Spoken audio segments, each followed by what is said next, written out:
savings easier, and they did that for a lot of ways.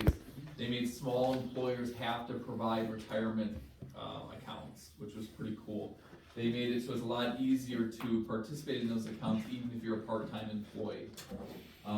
They allowed you to continue to contribute to IRAs even after you're 70 and a half, as long as you have earned income. So there was a lot of good with it. There was some bad that we don't like. They got rid of this stretch IRA. So before, if you inherited an IRA from someone other than your spouse, you were able to just take small required minimum distributions over time based on your age.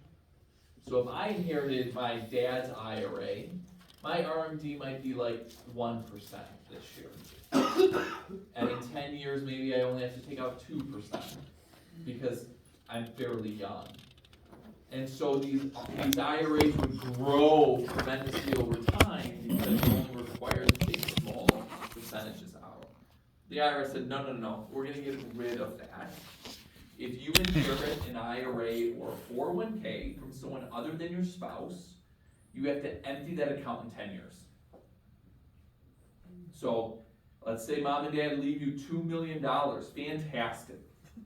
But that means that you need to you have to take $2 million out of that account in the next 10 years, which is $2 million of income. Right, so all of a sudden you've got an accelerated tax bill within a 10-year window. The IRS wants it out, they want the taxes, and they don't want that account to grow and you to benefit long-term from it, essentially. Of course not. So this was a big hit, especially for folks that were like, 60, 70, 80 years old, and they've been saving this account for long term, and they expected to give it to their grandkids, and that was going to be their retirement. Now that kind of went out the window. Now that being said, kids, they can take it out, pay the taxes, and reinvest it. It's just one more hurdle to do that.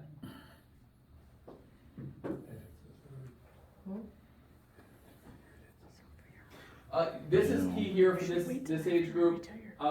If you're not 73 yet by 2033, which most of you aren't going to be, your RMD age is actually 75. RMD age is actually 75 if you're not already 73 by 2033.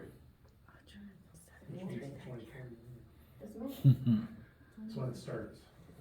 Yes. What if you turn 73 that year? I don't know. I haven't figured it out yet. They'll change it anyway. So. Yeah, right.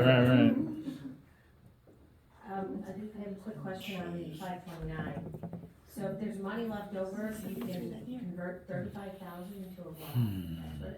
Yes. No Now, penalty? no penalty. It's really sweet. There is the annual maximum of $7,500 a year. So you can do $7,500 a year, $7,500 a year, etc. Up to $35,000. So But you have to have earned income. no, not in this case. Oh. So if you're not going to use that leftover 529 money, 35,000 of it you can get into a Roth for your children. But Not in your Roth. You can't Not go in your your Roth. Roth. No, you Third Roth, can't. yeah. No. So the 529 money for the benefit. Third Roth, yeah. I was really excited I know. about that. Yeah, no. Okay, but No. that's so good that I can do it for theirs. You sound so excited about it now. I was excited. I still am, but. How does the child have to pay for that? You have to have earned. I don't think they have to. They don't have to have earned income. Good. I'm a little confused. If our son inherits the remains of a 401k, does the 10-year rule apply? It does. It doesn't say so in this paragraph. It does. If the son is under the age of 18, the 10-year rule doesn't apply. Until he becomes. Once they turn 18, then the 10-year clock starts. Jeez.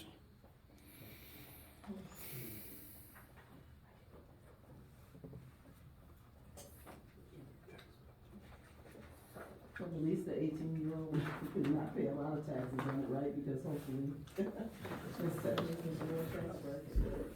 Yeah, you So I don't know if this is a dumb question, but let's say your parent passes away in 2024, you got an IRA, you don't put it in your name right away.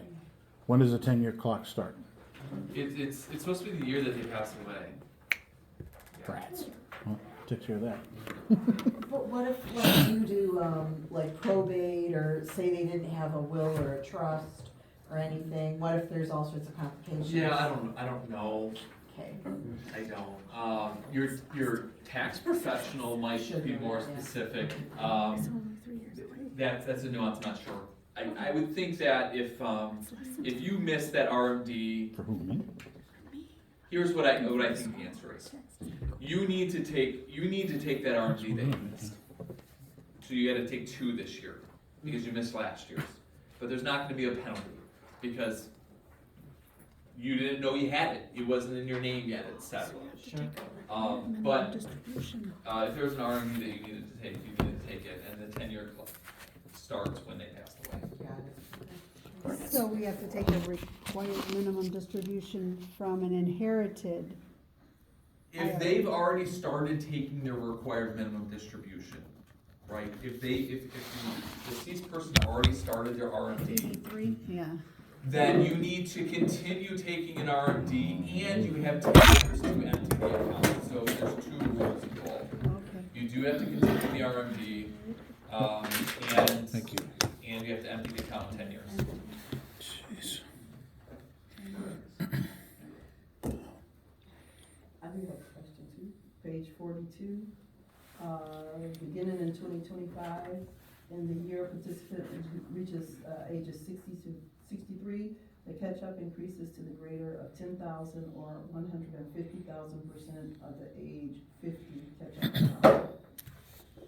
So, what was it, you showed the slide, 23, 5, Yeah, plus another 7,000.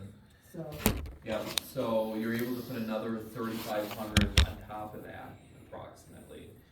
In the year you're 60 years old, 61, 62, 63. It's crazy, but yeah. There's, you can see why we're not going There's to some one congressman out there Right. that falls into that age. But yeah, group. between Yeah. 60 and 63, uh-huh. you can put even more money into your employer account. So right now, if you're maxing it out, you're putting in like the 31,000.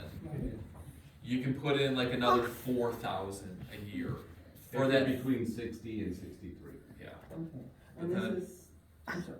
starting out. Oh, Yeah. 2025, If you're 64 though, okay, That's- no, right, okay. But if you're 64, what? You can't. you can't. It's only between the ages of 60 and 63. Why? If there's a congressperson out there that. Oh, dear Lord. It's crazy, but it's So how much can you put in at 64? not, the amount that normally. Back to the 23,000 plus the 50 plus catch up, which is Well, another 7,000. This says that if you reach 64, oh, it's just this enhanced catch-up goes away, okay. but Yeah, the- the okay, enhanced got it. catch up.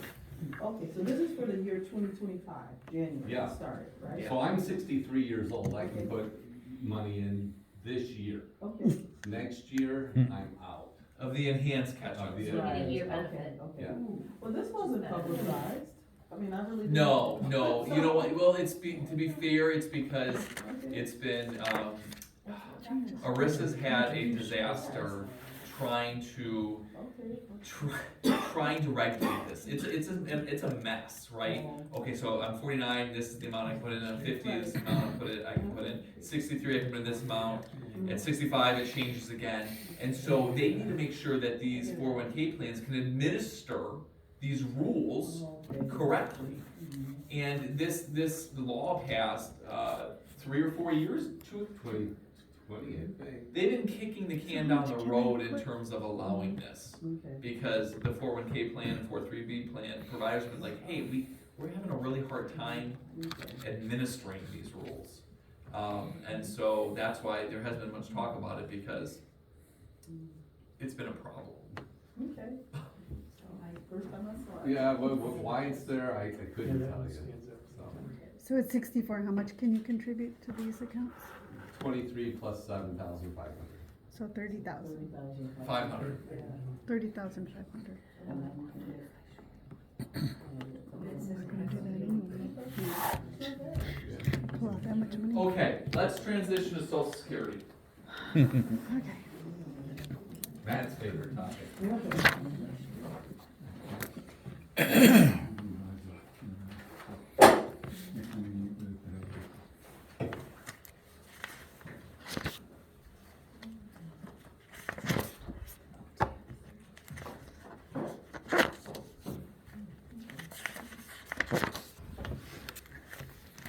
Social security.